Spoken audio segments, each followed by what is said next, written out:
I think we all know why Chin acted crazy. It was a defense mechanism and an added layer of protection against the prying eyes of law enforcement. He was a leader who favored street bosses and panels, not only as that layer of protection, but to keep everyone else in the dark.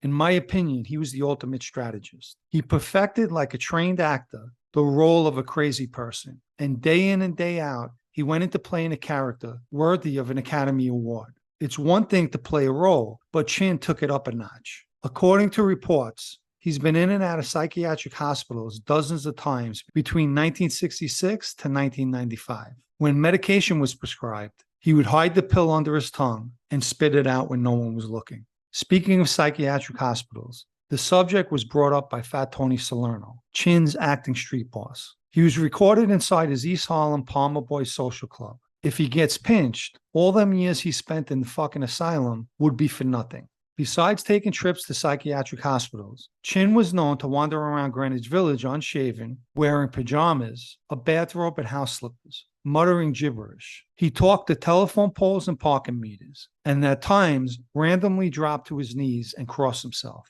This act had the FBI fooled into thinking Fat Tony was the actual boss of the Genovese family. However, all that changed on March 21st, 1986, when Genovese member Vincent Fisk Cafaro was indicted for racketeering. He would begin cooperating 6 months later, and one of the most compelling things that he would reveal was that Fat Tony was only a front boss, and the actual boss was Chin Gigante. In 1981, agents arrived at 227 Sullivan Street to serve Chin a subpoena. His mother answered the door and said that he was inside. When the agents walked in the apartment, they found him standing naked in the shower under running water, wearing rubber boots and holding an umbrella.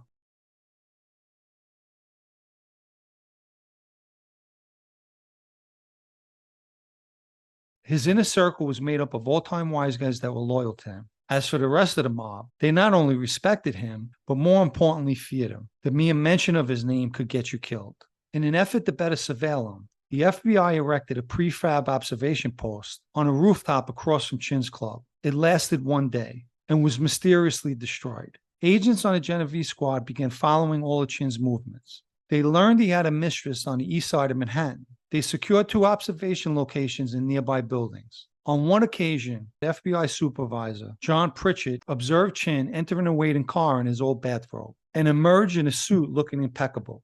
Late one night, I observed him with the bathrobe on, but I was close enough to him at the time to realize that underneath the bathrobe, he had a sharkskin suit on and a necktie.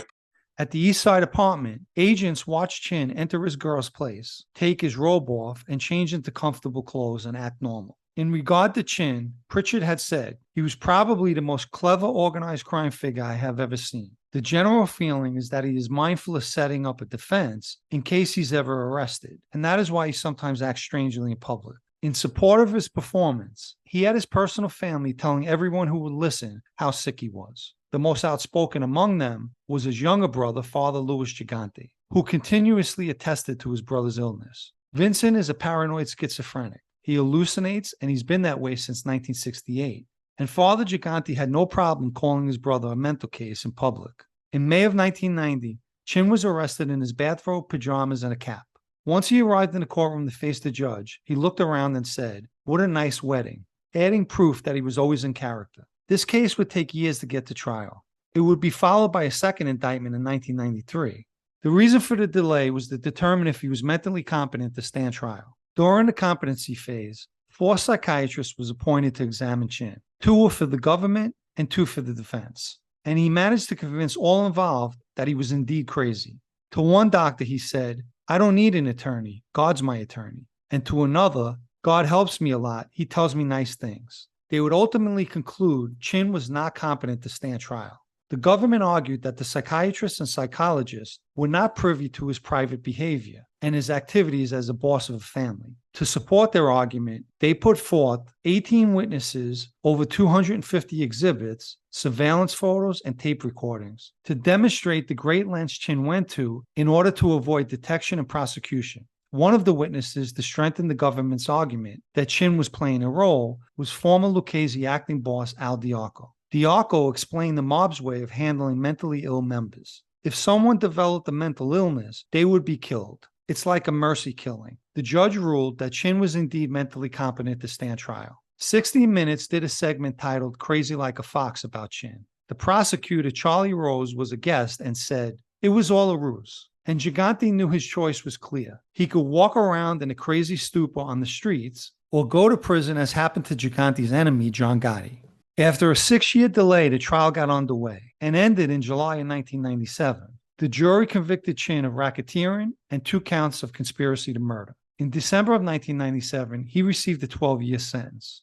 In January 2002, Chin would be reindicted on racketeering and obstruction of justice charges. But on April 7, 2003, he took a plea on that case. Federal Judge Leo Glasser asked him, Mr. Gigante, did you knowingly, intentionally mislead doctors evaluating your mental health?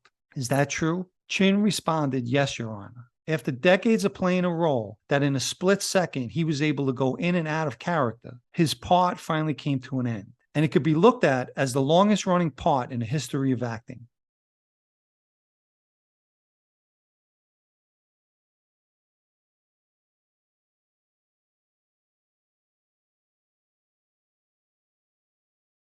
So what was the opinion of fellow wise guys on Chin's crazy act? On one FBI 302, an anonymous informant stated, Chin acts crazy because he would be an informant if faced with prison or become a homosexual. I don't know who made that statement, but I wholeheartedly disagree with it. Gambino member Charles Caniglia was overheard saying that Chin was smart for his crazy act. Fritzi Giovanelli spoke about Chin's ability to win every card hand. Biggest cheater I know. I guess no one wanted to challenge the validity of his hand. Former Philadelphia underboss Phil Leonetti said, everybody knew it was fake, but nobody said nothing about it. He added that his uncle Nicky Scarfo didn't respect anybody, but he respected Chin. Chin's enemy, John Gotti, had this to say about him. He's crazy like a fox, but told his son, John Jr., I would rather be doing life than be like him. I think the prosecutor, Charlie Rose, sums it up best when he said the following in regard to Chin. I give him that he's weird, but John Gotti used to walk around New York with $3,000 suits, while Vincent was wearing a bathrobe. In a very short time, John was wearing a $29 prison suit, and Vincent was still walking the streets.